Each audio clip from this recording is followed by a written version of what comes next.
For the preaching of the cross is to them that perish foolishness, but unto us which are saved, it is the power of God. Tanawa.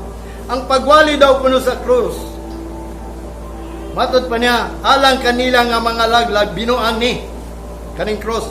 But unto us which are saved, it is the power of God. Mao ni ang power nato katong cross.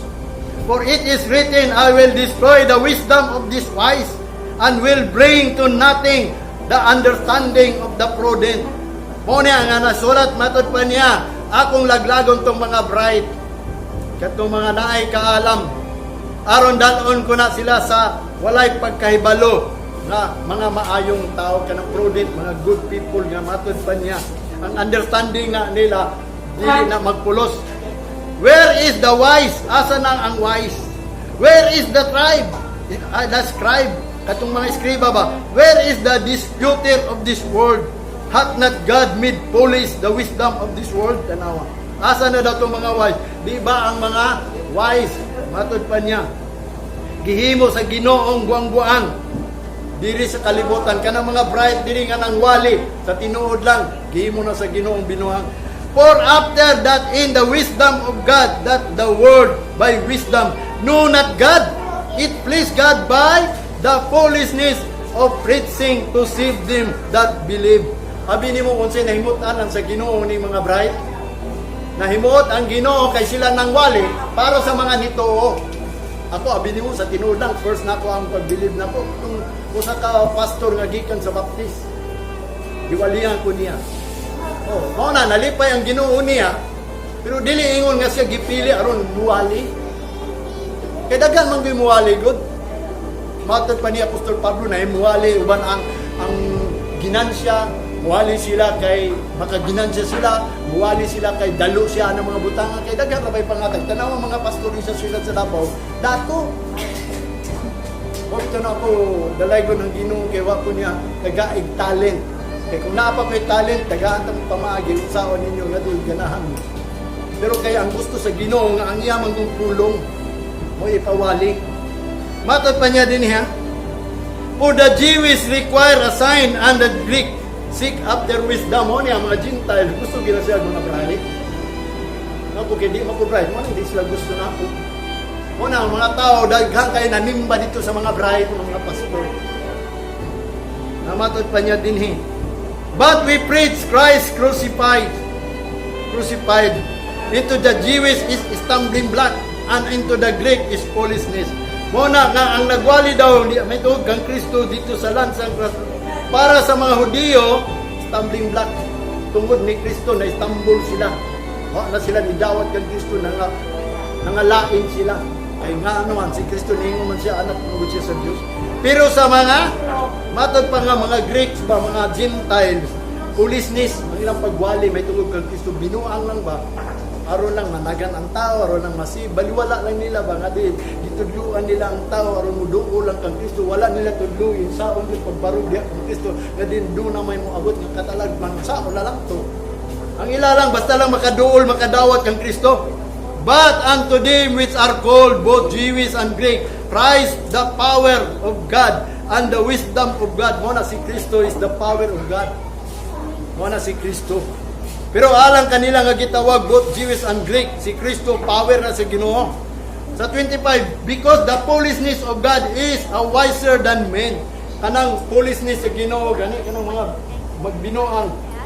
Kanang para sa Ginoo, binuang ni sa Ginoo kining mga wise. Sa ilaha, strong ni. Sa tao, kaning mga wise ba, kaning mga bright ba nga mga tao, para na ron nga, kung saan man nila pagtuo sa magwawali nga wa man nanaghan. Para na ko, wa ka nanaghan diri. Kung saan nila pagtuo nga ako gigamit sa Ginoo. So, sa ila, binuang na. Unya, ang sa Ginoo, kana ilagi padaghan, binuang na sa Ginoo. Namatod pa niya din eh. Mo na strongest sa tao. Mo na gihimo nga din naligon hinong mga tao anong mga dagko mga simba tanawa na undang na Ginoo. Glory to God kay gamay ra ta wala gid ta undangan sa Ginoo. Mo bitaw na iyang gingon. For see, matod pa niya, for ye see your calling brethren, how that not many wise men after the flesh, nor the mighty, not many nobles are called. Poni nga yung gingon ni Apostol Pablo, tanawa ninyo. Ang pagtawag sa Ginoo dili tanan mga bride, dili bride sa unod, o dili mga dagkong tao, o dili nga mga maayong tao nga iyang gitawag. Kundili mao ni sa verse 27, for God hath chosen the foolish things of the world to confound the wise, and God hath chosen the weak things of the world to confound the things which are mighty. Ang iyang gipang pili katong mga dili bright kanang dili dagko nga mga tao ba. Ang muwali dapat ining Bible. Kay kung ang bright may muwali ini ay daghan pa kayo, isa lang ka bersikulo, daghan na kayo istorya. Pero mo bitaw na nako kanimo sultihan ta mo matag Domingo, sultihan ta mo mga 50 ka bersikulo akong gihatag nito. Kay pulong ni sa Ginoo akong gihatag ninyo. Kay mo na ang gingon. Mo man ang gingon ni Apostol Pablo diriha sa tinuod lang ha. Sa 28, and these things of the world and things which are despised that God hath chosen, yeah, and things which are not to bring to nothing, that are ang iyang gipili kanang wala, walay alamag, wala kanan, kanang muwali kanang paghumagwali kanang wala lang. Mo na iyang gingon kadin kung walian ka kung para sa imo wala, mo na ang nagwali ninyo kanang mga tao nga nagwali nga uy kinsa man siya magwali nga man mo na istamiling lip kana siya sa tinuod lang ingon na gyud sa Ginoo kanang and these things of the world kanang kabaw mo sa nang beast kanang butang nga why believe ba kanang butang nga dili maayo kanang pinakaubos nga quality mo na gitawag ang gipili sa Ginoo kanang beast things of this world and things which are despised kanang mga butang nga gipasipadan ako siguro pasipadan jud ko nila labi na kung makadungog sila yung gitawag sa Ginoo. Bahala na basta ako nakawali kay mao man ang gingon sa Ginoo nato iwali lang Dios. Pero sa tinuod lang nagwali ko ini bahala dili ko maayo ang stability lips ko kay mao man ang gingon ni Apostol Pablo nga gipangpili niya diri kanang mga bisting kanang mga luwes nga mga butang nga dili bright dili taas grado kanang mga elementary ra unta kanang mga muwali ini kanang mga walay grado sa unsa man paagi ninyo nga ang 12 disciples mga bright na ay uban si Matthew si Lucas pero ang uban ato kinsa man to mangingisda naman to tanan gisagulan lang niya si Matthew nga usa ka maniningil og buhit niya unya si Lucas doktor physician mao ra man to yang gipili pero katong uban na mga igagaw na to ni Pedro nga mga mangingisda. Ang mga propeta, kabalo ba mo mga bright ang propeta? Walay bright nga propeta. Niwagani sa kabaw asad gikan ang propeta. Mismo si Jesus Christ wala dawata kay si Jesus Christ daw kuno walay giiskwilahan sa diha nga ni si Kristo dili wa nag-eskwela. Nagsige lagwali. Mo nang di sila mutuo. Mo bitaw tong gihimo to sa Ginoo nga si Kristo mataw dito sa pasungan aron ang tao kung mutuo siya nga ang Ginoo nagpadala kang Kristo amo na tong iya sa Ginoo. Pero kung sila mutuo may tungod kang Kristo nga din si Kristo pinakaubos amo tong nagtuo pero kung di sila mutuo atong giwali ni Kristo kay ubos na si Kristo adito iya sa Ginoo. Mao na mga Gentiles karon ang ilang gituan kanang mga dato na ang variation sa dato kanang mga bride ang Ginoo daw hari dato siyempre ang anak niya dato wala ay mali sa tao hindi ang Ginoo wala nagpilian. Sa verse 22 ang Jewish manggod nag-request og sign ang Greek ang Gentiles nag-request og mga bright lang na ang gusto pero wa sila kabalo ang gipili sa Ginoo nga muwali sa pulong sa Ginoo nga dapat huwat sa usa ka tawo katong mga luwis katong mga stammering lips mo nang di na ta mahadlok. Mo bitaw ang Isaiah nagingon sa 28 in Zion your covenant of death shall be disannulled and your agreement with hell shall not stand when the overflowing scourge that shall pass through din ye shall be trodden down. Mo ning gingon ni Isaiah kaniadto pa sa chapter 15 nga sa tinuod lang katuontang mga linukat niya matod pa niya ang iyang covenant na asa Zion nga din with matod pa niya covenant of death nga din atong unang panahon nga gilukat nila ang sao man nga unta ang covenant na asa Zion nabutang man hinoon diha sa kamatayon. Nga matod pa, imbis ang Ginoo naa sa sayon, nga din iyan ang ianol ng date, ng sayon kanang simbahan ba is the place of worship, iyan ang ianol na niya o kanang agreement sa usa ka tawo nga dili na mubarog, nga ang gibuhat lang aning kalibutan nga din bisag naa na sa sayon ang ato ang pagsimba, nagsimba na ta sa Ginoo, pero naa lang gyapon agreement sa date nga diin muagi lang na sa tuwa, mupastro lang na, unya, tumban ng tadayon. Ba't yun ang tadayon ba? Manigingon dili sa Isaiah chapter 28 verse 15. Nga di nasi sa sayon unta, nga ang kubirat na sa sayon, pero kung sa unta man, doon na may mga gitawag o kubinan of death. Na may pakigsaad sa death, mo nang gingon, it is appointed ang tumanwat sa die, but after this to judge you. Mo man giniwali sa mga pastor. Kaya sa simbahan. Wa man sila nagtudlo og eternal life, immortal life. Nga ang Ginoo nag-abulis.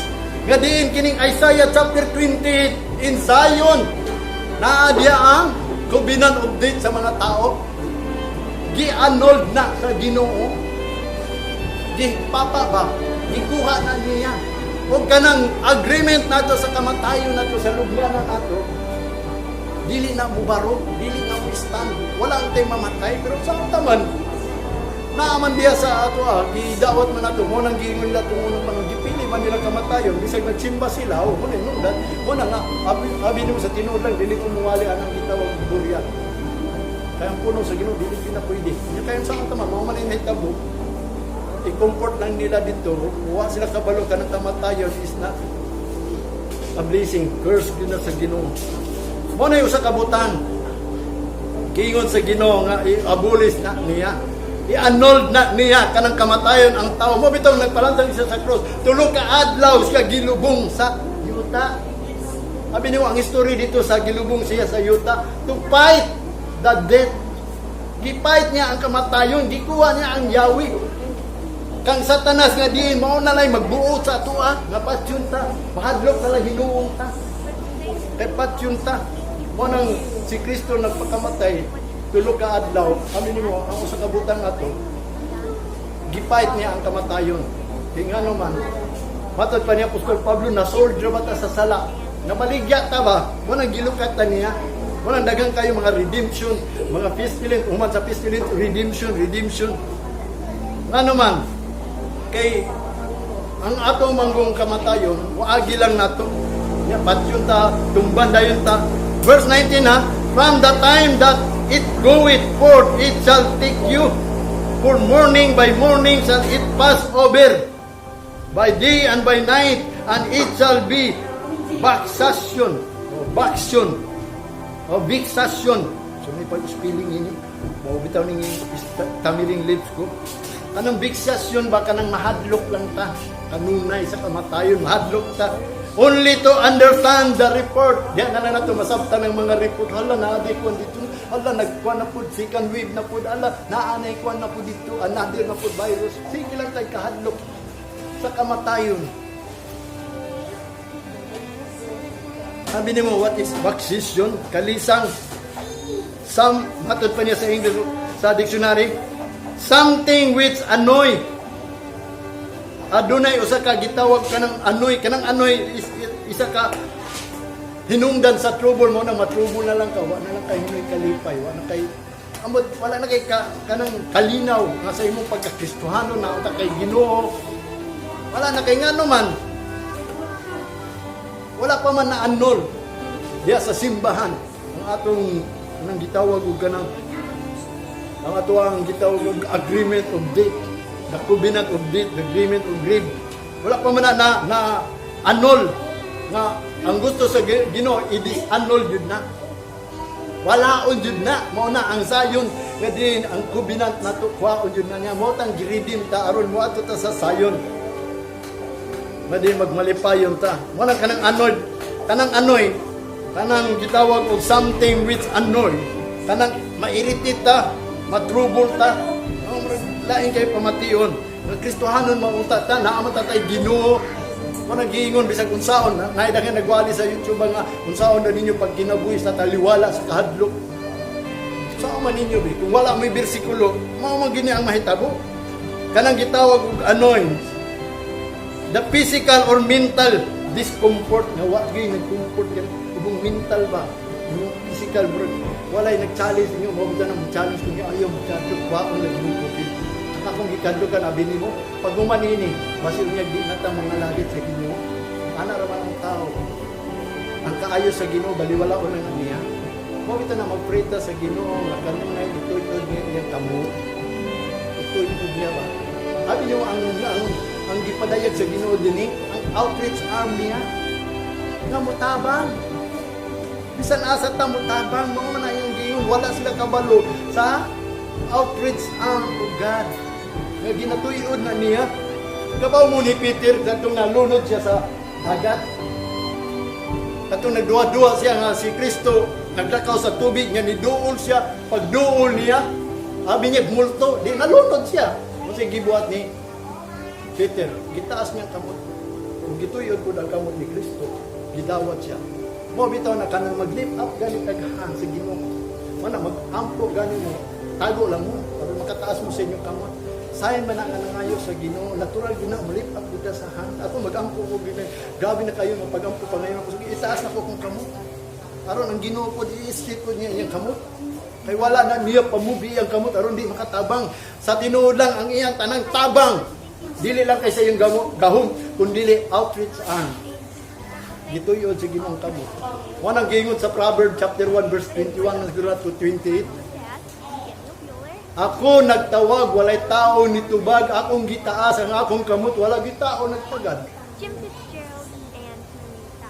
Proverbs chapter 1. Manang giingon niya, sa diha moabot inyong kalisdanan, sa magbagyo, sa maglimpulo, sa matanan. Nga moabot ang inyong kalamidad. Awila, makatawa ko ninyo. Di ko mutubag ninyo, makatawa lang ko. Gusto mo anak katawan mo. Mga na usan, number 1 nga akong ikadlukan sa Ginoo. Kung doon ako'y pangayoon sa Ginoo, basi katawan ko nimo Ginoo. Mga na nahadlok ko sa Ginoo. At tinuod lang ako gani, dili ko takos ini musog ini pulong sa Ginoo. Kaya nga, pulong ni sa Ginoo, nga mo nang nagbuhat sa langit, ug siyutan niya ako, manang yung pulong, kinsa man ko musog ini. Ganon dili man itong mga bride. Sama ni Moses. Ginoo nga nung ako manggit nga di si Aaron. Anong puro-puro ako. Sa tinuod lang, gipili man gyud ta. Gipili kung bagat pa di mo tuo ka sa Ginoo kay ikaw may pasukli on. Matayon mo nang naa sila ay covenant of death. Kita natin covenant of darkness. Gipili man atong darkness. Mo bitaw nang kining pulong sa Ginoo is a light si Jesus Christ. Sa Hebrews chapter 2 verse 15. And deliver them who through fear of death. Abi niyo ang giani ni Kristo dinhi. Pagawas untaan ang kahadlok si kamatayon. Mahadlok man kita mamatay, di ba? Wala tao di mahadlok og kamatayon. Mabitan na si Kristo mo ni ani dinhi aron kuhaon ng kahadlok datos kamatayon. Papaganita nakabarog ining gibadlong lang ganita gigi yung masimba hadlok na ganita. Unsa pa kana kamatayon mo imuduol ato? Unsa pa kana ang 666? Anang Great Tribulation nga di na ta pasimbahon. Labi ng hadlok mo nang kuhaon na sa Ginoo atong kahadlok. Mao na di na ta mahadlok pohon ini gumanin ning COVID magtuon ta kuon sa kay ang Ginoo musilyo nato kanang may tungod sa dili na ta mamatay aron dili ta mahadlok dili ta magingon nga rapture ang rapture is the way of kanang tao gani sa dia kung matod pa niya wa ba mo kabaw sa mystery nga ang Ginoo mo ani dinhi pag ani niya dinhi unahon lang ko niya mga patay ya kita mga buhi kuwat lang ko sa basta ingon niya pas anon ta niya pinaagi sa cloud kung asa ta ibutan. Unya ang giingon ni Apostol Pablo nga di nilang gilalisa nga ang mystery dili ang tanan mga matay kundi dili ang tanan mga usab lang. Mao na atong gipaabot nga diin pag humaning COVID nga diin tagaan tag time nga kita mga usab. Mao na magtanong tag righteousness aron mo agi ta og incorruptible. Kay kini man gud atong lawas corruptible ni. Madunot man gud ni pero kung moabot ng tak na in the twinkling of an eye wata kabalo basta moabot ra na ato nang kaputon pohon ang Ginoo ni anhi aron pagkuha nato i-deliver ta niya sa hadlok sa kamatayon mahadlok man ta mahadlok man ta di ta pasimbaw ana pa kang